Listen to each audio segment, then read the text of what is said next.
Bom, eu gostaria de fazer uma mágica e dividir esse tempo curto que nós temos em duas partes. Eu tenho duas experiências interessantes, grandes, com educação. Uma quando eu era muito jovem ainda, hoje eu tenho 70 anos, vou fazer 71, mas nessa época eu tinha 18 anos, 19 anos, eu era do movimento estudantil aqui do Rio de Janeiro e eu tive a honra e o prazer de trabalhar com o mestre Paulo Freire, que nos ensinou o método dele, que a gente aplicou esse método, eu particularmente com 80 operários da Petrobras, que na época eram analfabetos, e pela lei na Petrobras, na refinaria de Duque de Caxias, não era permitido ter ninguém analfabeto. Então nós fomos chamados, porque nós éramos estudantes de esquerda do movimento estudantil, que apoiava o governo do presidente João Goulart, e eu fui escolhida para alfabetizar os 80 operários da Petrobras, numa salinha muito pequenininha, muito acanhada, em Duque de Caxias, e o ônibus passava, o ônibus da Petrobras me pegava na minha casa às 6 horas da manhã, eu morava em Botafogo, e foi realmente uma coisa muito grande, aquele contato tão simples e tão profundo com homens que estavam, na verdade, tentando, inclusive, salvar o emprego deles, né? Salvar o trabalho que eles tinham, e havia um esforço muito grande que eles faziam de aprender a ler, e também porque, pelo método Paulo Freire, a gente ensinava que você nunca será uma pessoa livre se você não tiver o conhecimento. Se a sua mente não for realmente capaz de gerar ideias, de articular ideias, se você não for capaz de analisar o mundo, se você não for capaz de entender o mundo, porque sem isso você também não pode mudar o mundo, né? É absolutamente necessário que você compreenda a sociedade em que você vive, você compreenda o sistema em que você vive, para que você possa agir sobre ele, atuar sobre ele, né? E ali havia operários jovens e homens mais velhos, homens de 40, 50 anos. E tudo isso, essa experiência minha particular, fazia parte de um grande movimento pela alfabetização do povo desse país, que naquela época era uma coisa tipo 40% das pessoas eram analfabetas. Eu estou falando de 1962, 1963. Então, a questão da educação, para a gente, era assim uma batalha a ser vencida. Não era uma coisa normal que você nasce, cresce, um dia vai para a escola e você estuda e aprende, ganha uma profissão ou não, enfim. A alfabetização do povo brasileiro era uma batalha que a esquerda, naquela época, travava, inclusive em defesa daquele governo que depois foi deposto pelo governo militar, pela ditadura militar.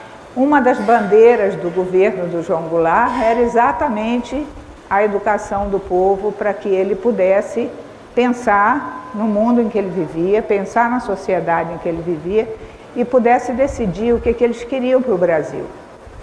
E então a gente vivia uma situação assim que você percebia que muita coisa acontecia na sociedade, né? Acontecia a nível do cinema, acontecia a nível da política, das manifestações políticas, o que acontecia nas universidades, o que acontecia em todo lugar, na economia, na organização das pessoas, e aquilo tudo era um caminho que o Brasil estava fazendo, né? É como se você chegasse de repente num lugar e você visse numa casa e você visse todo mundo agindo, atuando, trabalhando, conversando, comendo, dormindo, enfim. Havia uma vida dentro da sociedade brasileira no sentido dela caminhar numa determinada direção. E a questão da alfabetização era um ponto alto, era uma coisa muito, muito importante. Foi criado o PNA, que era o Plano Nacional de Alfabetização, foi feita uma seleção de todo mundo que queria se candidatar a ser um alfabetizador, não um professor, mas um alfabetizador, poderia se candidatar, desde que ele tivesse a formação necessária para isso. Então foi feito um encontro imenso no Maracanãzinho, havia mais de 10 mil pessoas fazendo um teste, fazendo um exame que permitisse a ele entrar para o curso de alfabetizador do método Paulo Freire, e a partir daí ele poder alfabetizar as pessoas. Então isso foi uma coisa que eu não poderia explicar para vocês, o tanto que isso foi emocionante, ver o Maracanãzinho completamente cheio de gente, com as pranchetas na mão, respondendo as perguntas, e ali a gente sabia que estava se entrando por um caminho que era realmente um caminho muito bonito, mas também muito perigoso, porque é claro que a educação não interessa a todos. Não são todos os governantes, não são todos os membros da sociedade brasileira que estão interessados realmente em que a educação floresça e as pessoas se desenvolvam e se tornem mais autônomas, mais inteligentes, mais capazes. E, na verdade, naquela época nós fomos vencidos.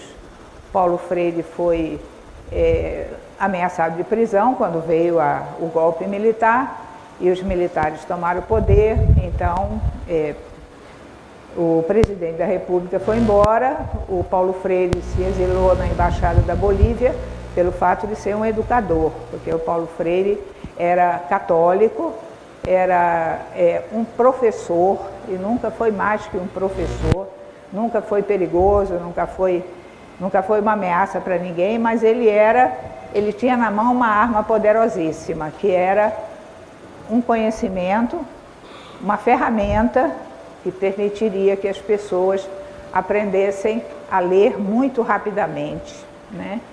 E, além disso, de uma forma que permitia a troca, permitia a conversa entre as pessoas, o desenvolvimento delas como grupo. Então, isso era uma coisa muito perigosa e, por isso, ele foi exilado, ele foi parar na Bolívia, depois ele foi parar na Suíça, e na Suíça ele ficou muitos anos, criou um instituto para trabalhar a questão da alfabetização, foi trabalhar como ensinar o método dele na África. E quando eu vivi na Europa, o único brasileiro a quem as pessoas me perguntavam por dois. Um era pelo Pelé, naturalmente, e o segundo era pelo Paulo Freire. Era o único brasileiro que era conhecido e reconhecido na Europa como uma pessoa que era realmente admirada, né? Na área da educação, na área da cultura, nas universidades e tudo mais. Então, naquela época, o projeto, a tentativa de tornar a educação básica, né, a alfabetização, uma coisa realmente de todos, não foi possível realizar.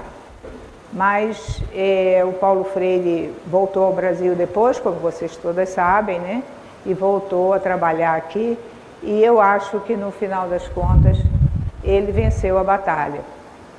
Mas o que eu queria poder passar para vocês era realmente assim, a grandeza que era você pensar num projeto em que o povo brasileiro todo saberia ler e escrever, teria capacidade de conversar, de ler, de entender tudo que está escrito nos livros, compreender melhor o que ele ouve na televisão, né? Ouve e vê na televisão. Enfim, a grandeza que é um povo vencer essa batalha e ganhar essa capacidade, esse conhecimento. Essa era a primeira parte do que eu queria relatar para vocês. E a segunda é aquela ali que foi quando eu voltei ao Brasil com 37 anos e meus 2 filhos. Eu criei uma editora para fazer livros de pano. E eles todos têm o dedo do Paulo Freire. Quer dizer, Paulo Freire está ali nesses livros. porque são livros que têm atividades, que têm